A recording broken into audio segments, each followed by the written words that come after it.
नमस्कार मैत्रिणींनो, मी डॉक्टर ज्योती सदावर्ते, सध्या किमया फर्टिलिटी सेंटर व sunrise multi speciality hospital Kolhapur येथे स्त्रीरोग व वंध्यत्व निवारण तज्ञ म्हणून कार्यरत आहे। आज मी इथं परत तुमच्यासोबत आहे एका महत्त्वाच्या उपचार पद्धतीबद्दल माहिती करून घेण्यासाठी। तर ती आहे म्हणजे टेस्ट ट्यूब बेबी। तुम्ही खूप वेळेला हा शब्द ऐकला असेल, वंध्यत्व निवारणच्या ट्रीटमेंटमध्ये टेस्ट ट्यूब बेबी ट्रीटमेंट ही ऑफर केली जाते। तर आपण या सत्रात डिटेलमध्ये जाणून घेणार आहोत टेस्ट ट्यूब बेबी ट्रीटमेंट किंवा IVF इक्सी ट्रीटमेंट म्हणजे नक्की काय, कोणत्या पेशंटला ही ट्रीटमेंट लागू पडते, साधारणतः या ट्रीटमेंटचा सक्सेस रेट किती असतो, ही ट्रीटमेंट म्हणजे नक्की ह्या ट्रीटमेंट किंवा ह्या प्रोसेसमध्ये काय होतं आणि हा उपचार पद्धतीचे काही कॉम्प्लिकेशन्स अवेलेबल आहेत का। तर मग पहिल्यांदा आपण हे जाणून घेऊया की IVF किंवा टेस्ट ट्यूब बेबी म्हणजे काय। तर टेस्ट ट्यूब बेबी या अत्याधुनिक ट्रीटमेंटमध्ये पहिल्यांदा स्त्रीला फर्टिलिटी हार्मोनची इंजेक्शन्स दिली जातात, जेणेकरून स्त्री बीजकोशामध्ये स्त्री बीज ही भरपूर प्रमाणात निर्माण होतील। युजली 10 ते 12 दिवस ही इंजेक्शन्स तुम्हाला घ्यावी लागतात। ह्या इंजेक्शनचा कोर्स झाल्यानंतर जेव्हा स्त्री बीज ही एका सर्टन साईजची होतात, तेव्हा स्त्रीला अनेस्थेशिया देऊन सोनोग्राफीच्या मदतीने ही जी स्त्री बीज आहे ही बाहेर काढली जातात आणि लॅबोरेटरीमध्ये तज्ञ डॉक्टरांच्या मदतीने ही स्त्री बीज स्पर्मच्या बरोबर सोडली जातात किंवा त्यामध्ये शुक्राणू हा इंजेक्ट केला जातो। सो IVF जर ट्रीटमेंट असेल तर फक्त ही स्पर्मच्या बाजूला सोडली जातात किंवा स्पर्म एग्सच्या बाजूला सोडली जातात आणि इक्सी ट्रीटमेंटमध्ये एका एगमध्ये एक स्पर्म हा इंजेक्ट केला जातो।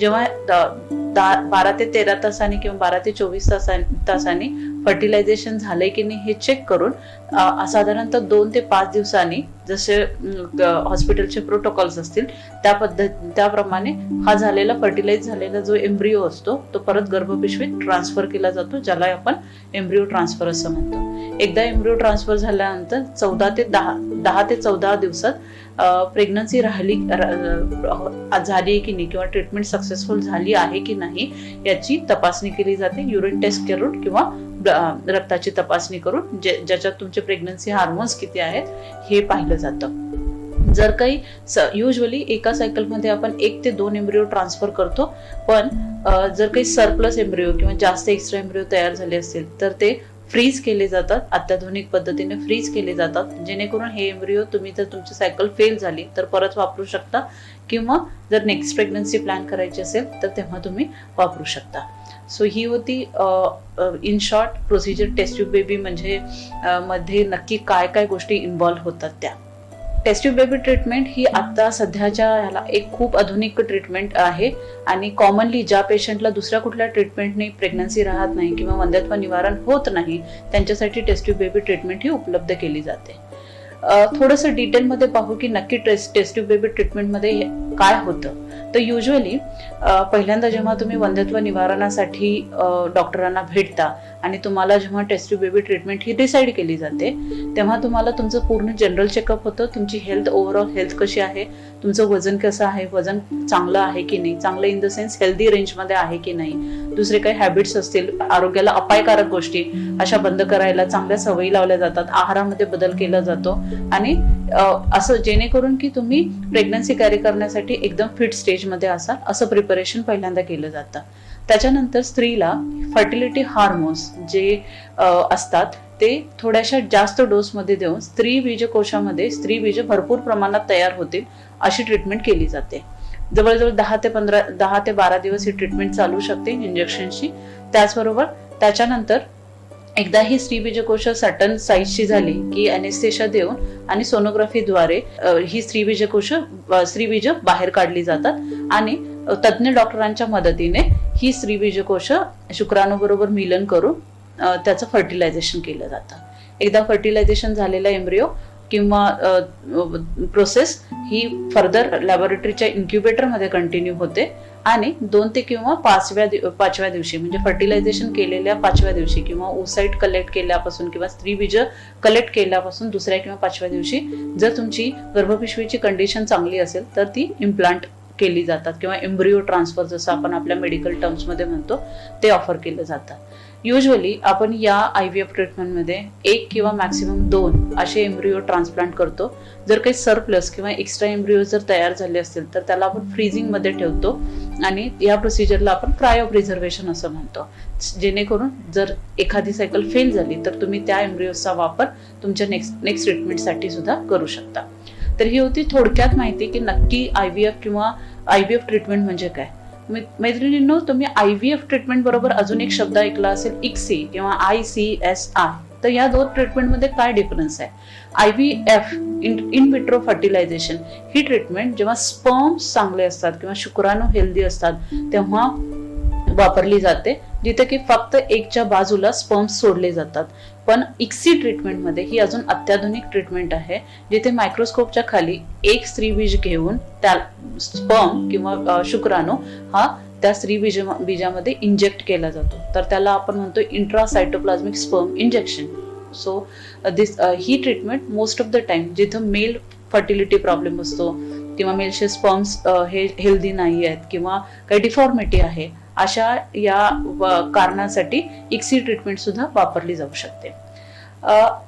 त्याच्यानंतर ही नक्की कोणाकोणाला ट्रीटमेंट गरजेची असते किंवा ह्याची इंडिकेशन्स काय आहेत IVF ट्रीटमेंटची किंवा टेस्ट ट्यूब बेबी ट्रीटमेंटची.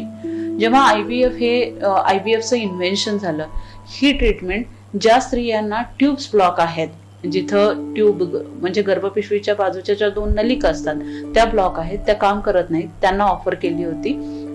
आणि this is the most common indication की आपण IVF ट्रीटमेंट ही ट्यूबल डिसीज किंवा ट्यूब्सचे काही आजार असतील तर त्याच्यासाठी वापरतो.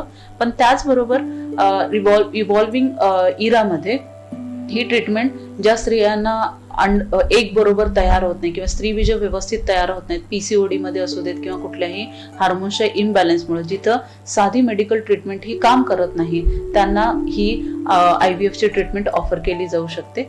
त्याचबरोबर काही काही पेशंटमध्ये जिथं काही अनएक्सप्लेन्ड इन्फर्टिलिटी किंवा एक्सप्लेन करण्यासारखं काही कॉज नाही आहे, दुसऱ्या ट्रीटमेंटला पेशंटला रिस्पॉन्स येत नाही, तेव्हा आपण ही ट्रीटमेंट ऑफर करतो. त्याचबरोबर ज्या स्त्रियांची पाळी 40 वर्षाच्या आधी बंद होते, मिनोपॉज येतो किंवा रजोनिवृत्ती आपण ज्यांना म्हणतो, या स्त्रियांना डोनर ओसाइट म्हणजे दुसऱ्याचं एक घेऊन ही ट्रीटमेंट ऑफर केली जाते. आणि ह्याचबरोबर शेवटचं म्हणजे ज्या स्त्रिया किंवा जे कपल्स सरोगसी प्लॅन करत आहेत त्यांच्यासाठी सुद्धा IVF ICSI ही ट्रीटमेंट करावी लागू शकते. जसं मी मगाशी म्हणाले की ही ट्रीटमेंट चालू करण्यासाठी प्रिपरेशन म्हणून तुमची हेल्थ ही ऑप्टिमम कंडिशन मध्ये आहे किंवा तुम्ही you are in a healthiest state of your life, त्या असं पाहिलं जातं, जेणेकरून प्रेग्नन्सी कॅरी करण्यात किंवा IVF ट्रीटमेंट करण्यात काही प्रॉब्लेम येऊ नये. युजली ही ट्रीटमेंट 15 ते 20 दिवस चालू शकते. हाफ सायकल काही पेशंटमध्ये केली जाते, म्हणजे जिथं नुसतेच एक कलेक्ट करून किंवा स्त्रीबीज बाहेर काढून ती स्पर्म बरोबर मिक्स करून एम्ब्रिओ तयार केले जातात आणि नेक्स्ट सायकल मध्ये ती परत एम्ब्रिओ ट्रान्सफर केला जातो. तो जो गर्भधारणे झाल्यानंतर जो गर्भ छोटा जो तयार झालेला असतो तो ट्रान्सप्लांट केला जातो. त्याला आपण फ्रोझन एम्ब्रिओ ट्रान्सप्लांट अशी ट्रीटमेंट म्हणतो. ह्याचा सक्सेस रेट मी तुम्हाला जसं सांगते की जरीही खूप अत्याधुनिक ट्रीटमेंट असली आणि खूप इव्हॉल्व ट्रीटमेंट असली तरीही मैत्रिणींनो या ट्रीटमेंटची 100% गॅरंटी नाही. आताचे जे रिसर्च आहेत किंवा ज्या स्टडीज आहेत त्याच्याप्रमाणे खूप चांगली जरी कितीही व्यवस्थित ट्रीटमेंट सगळं व्यवस्थित जरी झालं तर ह्या ट्रीटमेंटचा सक्सेस रेट हा अराउंड 30 to 35% आहे. म्हणजे जर 100 महिलांना ही ट्रीटमेंट जर ऑफर केली तर त्याच्यातल्या फक्त 30 ते 35 महिलांना पहिल्या सायकलमध्ये प्रेग्नन्सी राहण्याची शक्यता आहे. मग अशा महिलांसाठी काय ऑप्शन्स राहतो? They can try again 1 more cycle. He treatment ते परत ट्राय करू शकतात किंवा मग त्यांच्याकडे अडॉप्शन किंवा सरोगसी असे ऑप्शन्स उपलब्ध राहतात. ही अत्याधुनिक ट्रीटमेंट आहे ज्याच्यामध्ये आपण जास्त प्रमाणात फर्टिलिटी हार्मोन्स वापरतो. काही प्रोसिजर्स होतात पेशंटमध्ये जिथं तिचं स्त्रीबीज बाहेर काढलं जातं. त्यामुळे ऑब्व्हियसली ह्या ट्रीटमेंट बरोबर काही कॉम्प्लिकेशन्स सुद्धा होण्याची शक्यता असते. जरी हे कॉम्प्लिकेशन्स खूप रेअर असले तरी ही प्रोसिजर जी आहे ती विदाऊट कॉम्प्लिकेशन नाही. सो जेव्हा तुम्ही ह्या प्रोसिजरचा ऑप्शन निवडता त्यावेळेला ही गोष्ट सुद्धा तुम्ही तुमच्या लक्षात घेतली पाहिजे. तर कॉम्प्लिकेशन्स काय काय असू शकतात? मोस्ट कॉमन कॉम्प्लिकेशन ह्या ट्रीटमेंटचं आहे की मल्टिपल प्रेग्नन्सी किंवा ट्विन्स जुळं तिळं राहण्याची शक्यता असते. कधीही ट्विन प्रेग्नन्सी किंवा जुळे किंवा तिळ्याची प्रेग्नन्सी ही हाय रिस्क प्रेग्नन्सी असते. त्याच्यामुळे ह्या मल्टिपल प्रेग्नन्सी होण्याचा चान्सेस हा IVF मध्ये जास्त असतो.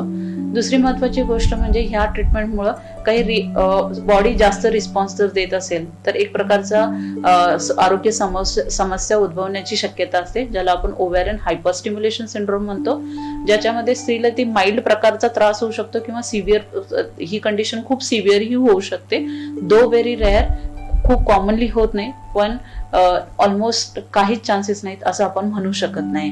तर ह्यामध्ये स्त्रियाला माइल्ड डिस्कम्फर्ट किंवा पोटामध्ये काहीतरी जडपणा असं वाटत राहतो, कधी कधी पोटामध्ये पाणी भरण्याची शक्यता असते आणि ओव्हरऑल शरीरावर अपाय होण्याची सुद्धा शक्यता असते. तर ह्या कॉम्प्लिकेशनला आपण ओव्हॅरियन हायपरस्टिम्युलेशन सिंड्रोम असं म्हणतो.